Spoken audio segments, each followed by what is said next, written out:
আহলে বাইতে রসুলের এক এক সদস্য হীরার টুকরা ছিলেন।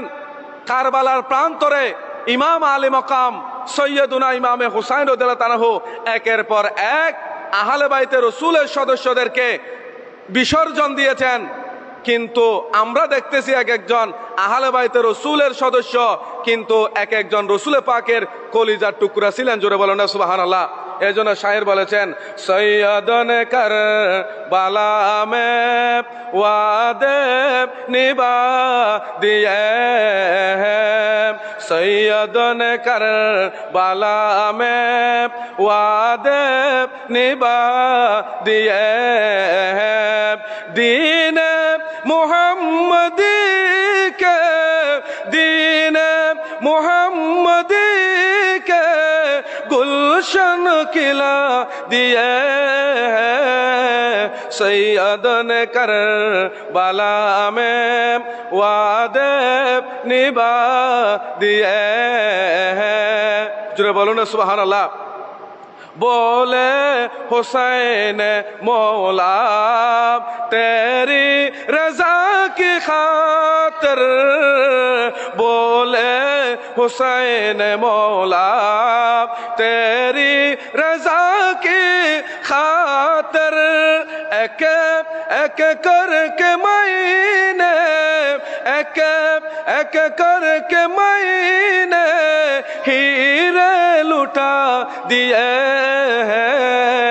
सैयदन कर बाला में वादे निभा दिए। জোরে বলুন না সুবহানাল্লাহ।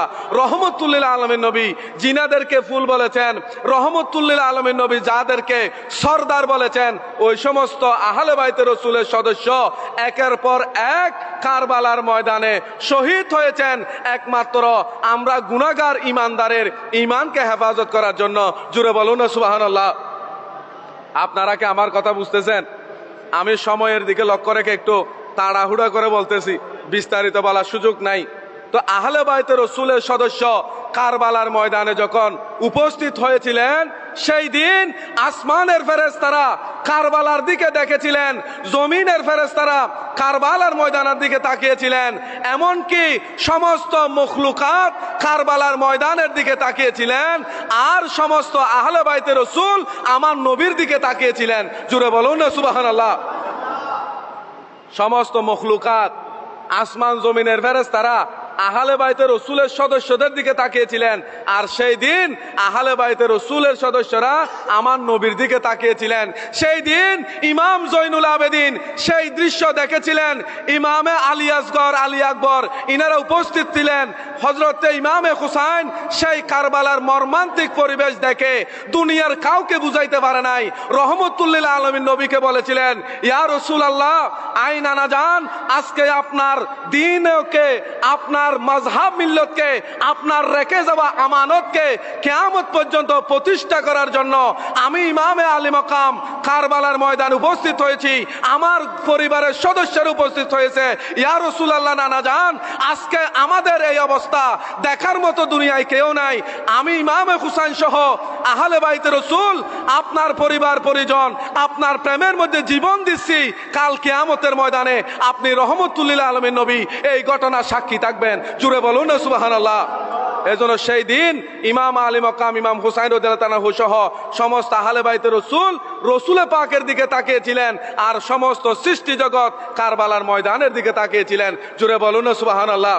এই কলেমা, এই তৌহিদ, এই রিসালাত, এই কোরআন, এই হাদিস, এই মাযহাব, এই মিল্লত সব কিছু কারবালার প্রান্তর থেকেই আমাদের কাছে পুনরায় ফিরে এসেছে।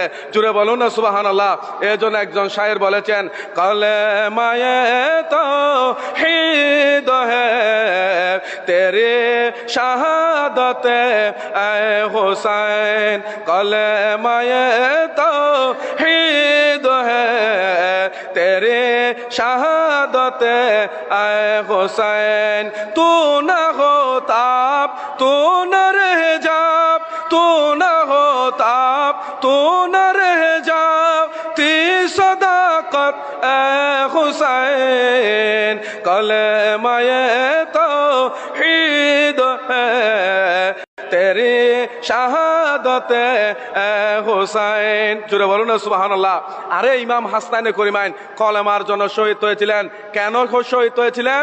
আমরা আহলে বাইতে রসুলকে যারা ভালোবাসি, আমাদের গুনাহ থাকবে, আমাদের দোষ থাকবে, আমাদের আইব থাকবে, কিয়ামতের ময়দানে যেন আমাদের দোষের কথা উঠে না আসে। কিয়ামতের ময়দানে যেন আমরা পরিপূর্ণ পবিত্র হয়ে উঠি।